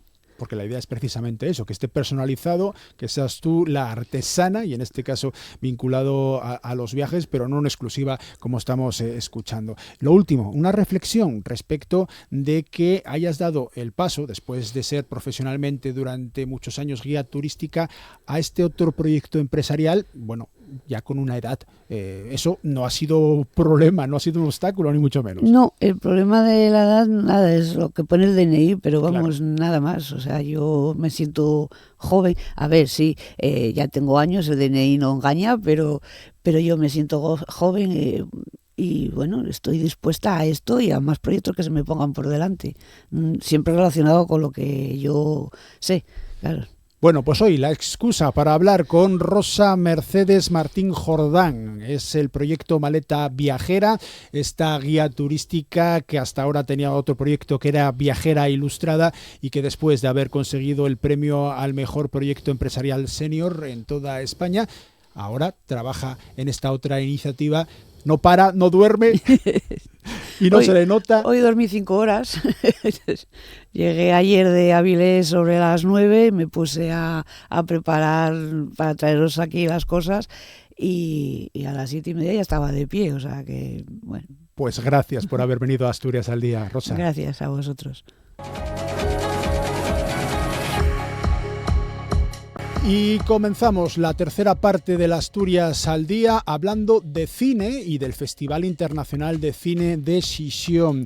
Rodada entre Cataluña y las Islas Baleares, las Islas Canarias, completamente en La Gomera y en Tenerife, Emergy Exit. Es la última obra, el último largometraje dirigido por Lluís Miñarro. Se estrenaba este pasado fin de semana en el certamen Xixonés. Va a llegar a las salas de cine españolas el 19 de diciembre, distribuido por Sideral. Lluís Miñarro, gracias por venir. Buenos días a vosotros por invitarme. ¿Cómo te tratan en Xixón? Siempre me han tratado muy bien, la verdad. Para mí Asturias, que es casi mi segunda casa, he venido muchos veranos de vacaciones cerca de Villaviciosa. Una de mis mejores amigas vivía en Ñao. Me encanta Torimbia, la playa del Silencio, o sea que, y la Sidra. Bueno, no está mal, es lo que escoges, no está nada mal. No. Ni los sitios, ni la comida, ni la bebida que acabas de mencionar. Sí. Película, una de las propuestas se define por parte de la crítica más singulares del cine español reciente, forma parte de la sección oficial al bar del Festival de Cine de Xixón, una road movie coral, una tragicomedia sin certezas, exploras los límites entre el sueño y la realidad. Sí, cierto. Bueno, porque el cine para mí es el territorio de los sueños. De alguna manera es el mejor elemento que nos permite fabular, inventar, etcétera, porque no tiene necesariamente que haber continuidad. Yo ya sé que la gran parte del cine son historias contadas de pe a pa, pero eso no me deja frío, digamos, no me interesa demasiado. Entonces exploro de alguna forma un territorio que puede ser múltiple, poliédrico, como dicen ahora, ¿no? Con muchas pequeñas historias, pues para llegar a una conclusión que no vamos a desvelar, ¿no? Esperemos que la vean. Todo ello con una fantasía erótica, con un juego surrealista que rinde, según también la crítica que he leído, homenaje al cine libre de los años 70. Pues sí. Bueno, eso es por una razón clara. En los años 70 es cuando yo me formé, de alguna forma, era un adolescente, era el principio de la democracia, de alguna forma habían una serie de movimientos underground, podríamos decir, de movimientos un poco contraculturales, y bebí de todo ese fermento, podríamos decir. Entonces los 70 forman parte de mi existencia. Están muy marcados, pero también los 70 es un momento de inflexión muy importante porque el cine, digamos, que se había hecho de una forma tradicional, a partir de entonces empieza a intervenir muchísimo la tecnología, más tarde digital, los efectos especiales, etcétera. Y a mí me gusta más el cine así, digamos, como más puro, más inocente, más como el cine tradicional del principio, ¿no? Entonces, los años 70 están por ahí, que además me permitieron conectar en Barcelona con muchísimos literatos latinoamericanos que vivían allí y que precisamente ellos también están muy enmarcados en el realismo mágico, ¿no? Como García Márquez, Vargas Llosa, Jorge Edwards, Bolaño, etcétera, Cortázar. Y todo esto ejemplificado en el tráiler de esta película, Emergency Exit.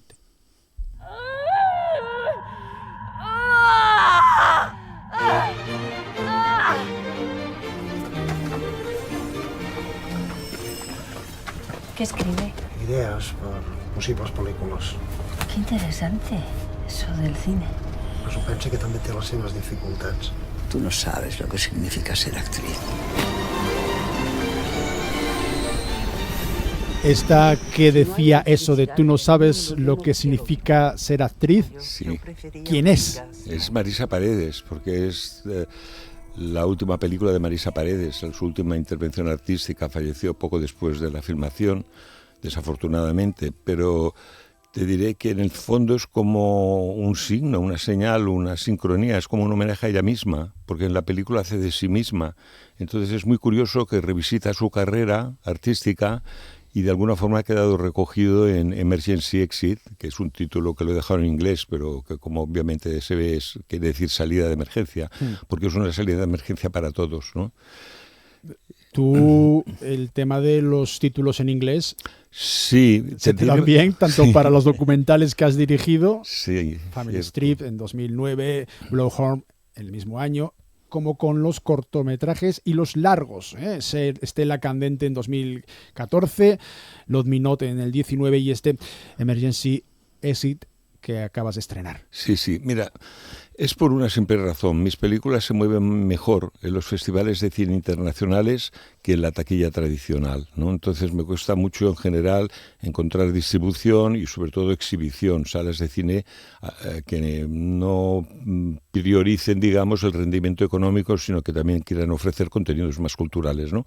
Entonces, como mi película se mueve mejor en filmotecas, cineclubs y festivales de cine por el mundo, pues opto por dejar el título casi en inglés, ¿no? Precisamente empezaste como cineclubista, si se puede decir así. Sí, es mi formación también. Yo ayudé a montar 2 cineclubs cerca de los años 70, hacíamos sesiones de cine al otro lado de la frontera, porque Barcelona está muy cerca pues de Perpiñán, de Amélie-les-Bains, de Ceret. Entonces en 2 horas llegabas al otro lugar y ahí podías ver películas que había censurado en España, que estaban censuradas, las podemos ver en versión original con subtítulos en francés, claro. Bueno, hablábamos antes de Marisa Paredes, es también la despedida simbólica, vamos a decir así, de Marisa por parte del FIX, un festival al que tuvo también mucha vinculación. Recibió, por ejemplo, el premio Nacho Martínez en 2007, uno de los muchos que obtuvo la actriz madrileña en su carrera. Más actores de relumbrón. Sí, la verdad, tiene un casting fabuloso. Sí. La verdad que personas como Emma Suárez, Oriol Pla, Albert Pla, que hablamos después de él, Aida Folk, Ariel Don Basle o la cineasta Naomi Kawase, entre otros. Sí, cierto.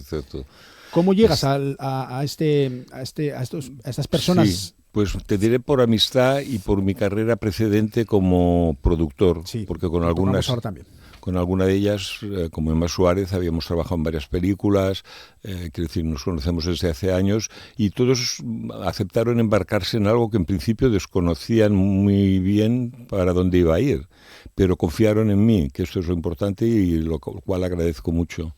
Sí. Lo comentabas tú ahora, has producido más de 40 películas que han obtenido unos 140 premios en festivales internacionales, la Palma de Oro en Cannes en 2010, el Crystal Globe en Karlovy Vary o el Tiger Award en Rotterdam. Se te reconoce siempre casi más fuera que en casa. Pues sí, paradójicamente es así. Nadie es profeta en su tierra, dicen, ¿no? Pero bueno, quiero decir, ya me está bien también que tener una carrera internacional y que de alguna manera se complemente con la carrera de aquí, en España. Esa experiencia como productor te hace ver las cosas de otra manera como director. A veces los directores os quejáis que el productor no confía o que pretende ir por otra vía diferente a la que vosotros tenéis planteada. La doble faceta. Sí, te entiendo. Bueno, en mi caso me sirve un poco para rentabilizar. O sea, para que no haya nada innecesario durante el rodaje, porque como tengo la visión también desde el punto de vista de la producción, está estrictamente lo que hace falta, no hay nada alquilado, que esté ahí en un rincón y que no se utilice. Entonces consigo hacer las películas en un equivalente a cómo lo haría otro, yo te diría que más económicas. Esto está claro, sí. Y metes a 14 personas en un autobús. Sí, por etapas. Fueron en grupos de 4 o 5, luego el montaje es el que te da la solución final, ¿no? Porque si no, no podría haber mantenido 3 semanas actores de esta categoría a mi disposición, hubiera sido inviable, ¿no? Pero bueno, por suerte hemos hecho la película como si fuera un formato de los años 70 también, en el que los paisajes luego son retroproyectados en el lugar donde está el autobús, por las ventanas. Entonces le da un tono más onírico a la película, que por un lado está muy bien, y por otro lado rentabiliza toda la operación. Imagínate si eso lo tuviéramos que haber filmado en una carretera con cortes de tráfico, sonidos exteriores, aviones, hubiera sido inviable. El modelo del autobús, un Pegaso 6042 que lleva rotulado Beulas 1969. Sí, eso es así. Es otra de estas señales que tiene la vida, ¿no? Que no controlamos, son caprichos del destino, como si dijéramos, ¿no? Es una empresa en Cataluña que tiene este autobús rotulado desde ese año, porque es cuando empezó a funcionar en el 69, un número muy curioso, ¿sí? Es cierto, y que además coincide un poco con el erotismo que tiene toda la película. Pero a mí me gustan mucho los vehículos de colección, los clásicos. También sale un Ford Edsel, un Chrysler, que es de donde baja Marisa. Entraban dentro de la óptica de la película, digamos. Y Pegaso era una gran marca, como recordarás, que es una lástima que haya desaparecido. Hacía unos coches deportivos estupendos, los autobuses eran magníficos, tenían una línea de diseño fabulosa, pero como otras cosas que pasan en este país, hay determinados motivos que luego hacen que desaparezcan estas grandes marcas. Emergency Exit va a llegar, lo decíamos al principio, a las salas de cine españolas el 19 de diciembre, dentro de un mes y un día. Exacto. La distribución a cargo de Sideral. Sideral, sí. Da vértigo, con la trayectoria que llevas de tantísimas décadas, pero con una proyección en cines convencionales no tan grande, sí importante, pero no habitual por lo menos para los grandes públicos. ¿Cómo lo recibes? Pues procuro no ponerme nervioso, aparte del vértigo que, como tú bien apuntas, supone. Primero porque es una época que es Navidad, que es cine más familiar en el que se estrena, pero también está bien que haya un contenido más adulto que no compita con el cine familiar de la época, ¿no? Yo estoy esperanzado, pero tampoco me hago grandes ilusiones porque llevo producidas, como tú bien has visto, más de 40 películas y nunca he tenido un bombazo económico. Si mi pretensión fuera la rentabilidad, no habría pasado de la segunda película, la verdad. O sea que ya cuento con que puede funcionar o no funcionar, y lo que sí tengo que conseguir siempre es financiarla. O sea, no intentar perder dinero. A veces pasa, pero entonces una a lo mejor gana un poco y compensa. Vamos, que la repercusión económica en tu cine no es lo más importante. No, para nada. Y ahí entra el FIX, el Festival Internacional de Cine de Sisión, que la verdad te viene muy bien a esa idea que tienes, ¿no? Es un cine que, bueno, no sé si la etiqueta es la más apropiada, pero todo el mundo que piensa en el FIX piensa en cine independiente, en propuestas arriesgadas, en iniciativas que no tienen por qué ser para todos los públicos, aunque puedan llegar a todos los públicos. Claro, evidentemente. Yo creo que está mi película en este festival porque es el que le corresponde. Por decirlo de alguna manera, a veces queremos controlarlo todo y no es necesario controlarlo todo porque las cosas ocurren también, ¿no? Y hay que dejarse llevar por la intuición. Yo tenía varias propuestas, pero al final me decidí por Gijón, porque primero por el comité de selección hubo una recepción inmediata, entendieron al momento, al segundo, la propuesta que hacía. Me han tratado súper bien, el Jovellanos ha estado prácticamente lleno, la gente se quedó al coloquio, me han parado por la calle señoras diciéndome qué bien, porque aquí venimos precisamente para ver cine que se ha hecho con libertad, que no está condicionado por televisiones o tal. Y entonces es como el público adecuado para este festival, te lo digo en serio. Yo he venido varias veces aquí, gané una vez el primer premio con una película de un realizador argentino que es Lisandro Alonso, que también le están rendiendo un homenaje. Liverpool. Has coincidido con él precisamente este pasado fin de mira. semana aquí, claro, estaba por aquí él. Pues con Liverpool hicimos una película en coproducción que ganó el Festival de Gijón. O sea, siempre he tenido una muy buena vinculación. Y otras de mis películas también han estado aquí. Sí. Y a la hora de plasmar la imaginería de pintoras como Remedios Varo o Leonora Carrington, que tú mismo mencionas, tu interés en aportar esa visualización actualizada del realismo mágico, ¿cómo te arreglas? Porque referentes como Buñuel o como Raúl Ruiz, bueno, los tienes en cine, pero llevar la pintura a tu cine. Pues mira, primero que nada es de tener un director de fotografía que entienda lo que quieres hacer. Y yo, por suerte, he contado con Jim Ferrer, que es una persona ilustrada, digamos, que conoce la pintura y que cuando le dices, hazme la luz de esto, la luz del otro, sea Caravaggio o la Carrington, lo sabe interpretar. Eso por un lado, plásticamente, digamos, ¿no? A nivel de imagen. Eso por un lado. Y luego por el otro, pues en concreto las pintoras que has citado, Remedios Varo y Carrington, tuve la ocasión de ver varias exposiciones en México. Estuve en el 2019 filmando mi anterior película, Love Me Not, y ya esas imágenes de alguna forma se quedaron en mi retina, ¿no? Me impactaron muchísimo. No son pintoras tan conocidas como pueda ser Frida Kahlo, pero sí que beben un poco también de las mismas sinergias, podríamos decir. Y entonces eso se ha incorporado de una forma, si tú quieres, sutil en la película, que va no solo a nivel de luz, sino que también corresponde con el vestuario. El vestuario es simbólico, luego los objetos son simbólicos en la película, que aunque nadie se tenga que obsesionar por ver la película desde esa perspectiva, pero por ejemplo los objetos pasan de una mano a otra. Las gafas de uno, en concreto las gafas del que hace de director de cine pasan a Emma Suárez. En fin, me gusta esa especie de juego que le puedo brindar al espectador para que él también a su vez pues juegue con esta fantasía, porque en el fondo esta película es una fantasía, es como un cuento. La fruta, el plátano también. Todo, claro, es que todo está lleno de pequeños detalles. Pero ya te digo, aparte tiene una historia lineal absolutamente comprensible al margen de las simbologías que puede haber. Vale, hablábamos de ilustraciones, hablábamos de pintoras, vamos a hablar del libro. Del libro Emergency Exit, a film by Lluís Miñarro, sing by Ignasi Blanch. Sí, Ignasi Blanch es un ilustrador, un artista que vive cerca de Tarragona. Entonces vi una exposición de él, curiosamente en Tarragona, y me interesó el tono festivo con que podía revisitar a estos personajes, ¿no? Entonces le dejé amplio espacio para que él inventara una historia en torno a la película. O sea que este libro en el fondo es como su visión de la película, y esto le he dejado absoluta libertad, y he creído interesante editarlo no solo para lo tengáis vosotros, todas las personas de la prensa, sino también como un elemento de colección, podríamos decir. La verdad que sí, ¿eh? Son escenas de la peli, pero escenas que se podrían guardar para tenerlas para siempre. Por cierto, después me lo tienes que firmar. Vale, hombre, no tenemos a Ignasi aquí, pero me lo voy a guardar porque es un buen recuerdo. ¿Trabajas habitualmente con él? Bueno, es la primera vez con Ignasi. Ya te digo, vi una exposición, me gustó y dije, esta es la persona adecuada para hacer esto.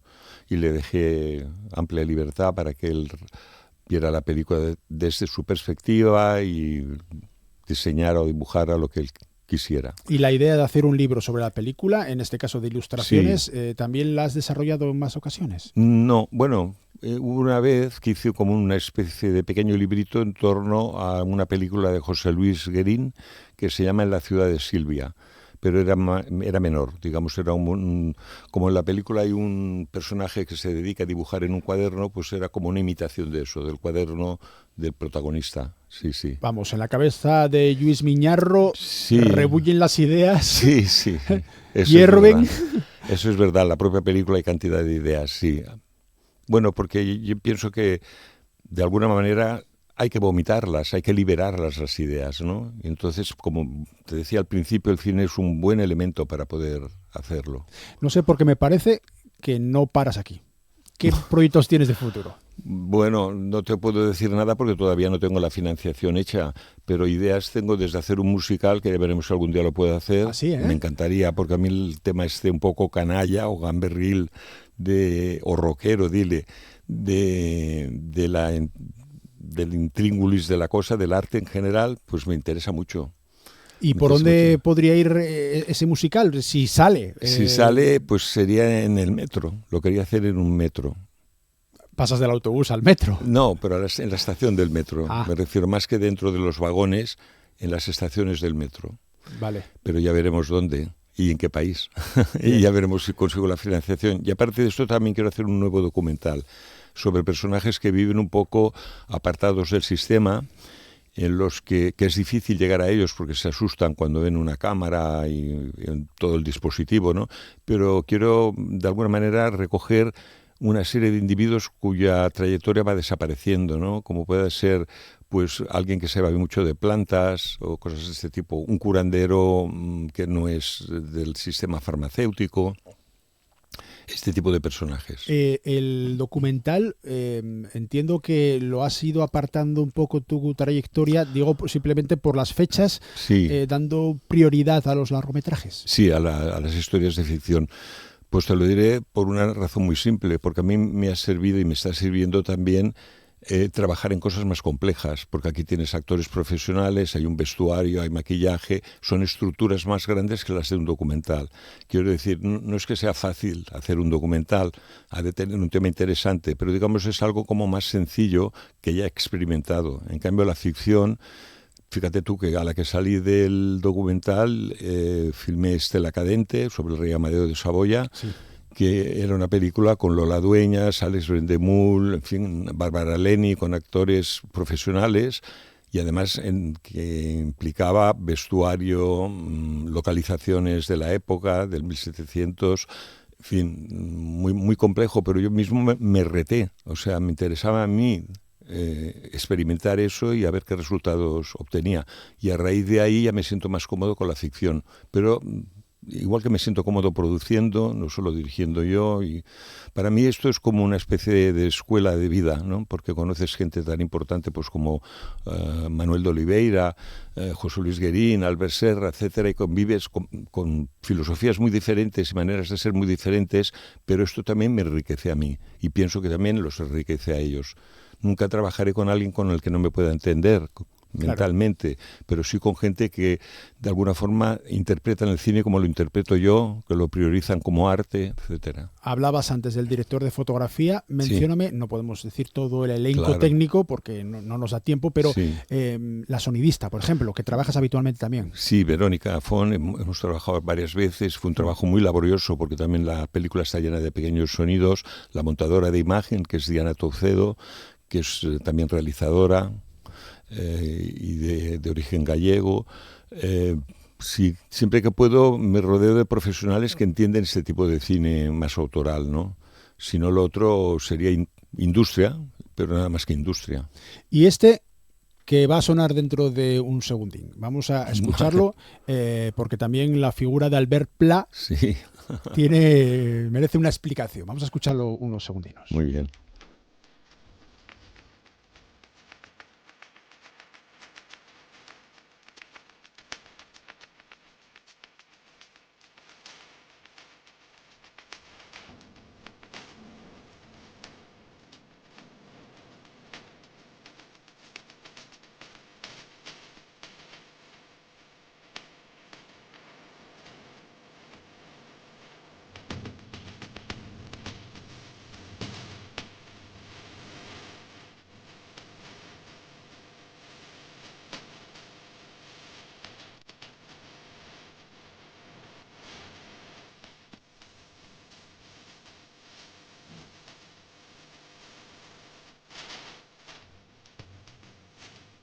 De cuando Albert Pla le daba la cumbia, sí, ha hecho de todo, músico, actor, escritor, actor en tu película. Sí, cierto. Y además interpreta a un realizador, a un director de cine con problemas para acabar el guión y un poco en crisis personal en mi película. Es una persona excelente, es una persona muy inteligente, no sé qué te puedo decir de Albert, pero muy contento de haber podido trabajar con él, la verdad. ¿Ya tenías trato con él anteriormente? Sí, lo conocía, pero poco, pero no había trabajado con él con anterioridad, sí. Es la primera vez. Estaba precisamente este pasado fin de semana en Sisión, coincidiendo con la presentación de tu película de Emergency Exit. Lluís, una definición de la película, aparte de todo lo que hemos contado, para el potencial espectador, y bueno, ya acabamos. Sí, yo diría que la película está llevada por el deseo como un motor en nuestras vidas, el deseo que a veces parece que se va a apagar a medida que uno va haciéndose mayor, pero que siempre nos despierta, digamos, y nos hace caminar hacia adelante, ¿no? Por un lado está el deseo y por otro lado está también el quitarle hierro a la muerte, en el sentido de que, por ejemplo, en Occidente tenemos esta idea de finitud, de que cuando uno se muere se acaba todo. Y en Oriente es al revés, cuando uno se muere pasa a otra puerta, hacia otro lugar que desconocemos. Entonces yo participo más de esta idea, si tú quieres, como orientalista o budista, como tú la quieras interpretar, ¿no? Participo más de esta idea porque pienso, si el universo es una maquinaria perfecta, ya desde nuestro nacimiento y en todo el funcionamiento de galaxias, planetas, etcétera, ¿por qué la muerte no puede ser perfecta también? Seguro, está integrada en el universo. Entonces, este punto de optimismo quisiera también transmitirlo a través de mi película. Pues se llama Emergency Exit. Se acaba de estrenar en el Festival de Cine de Sisión.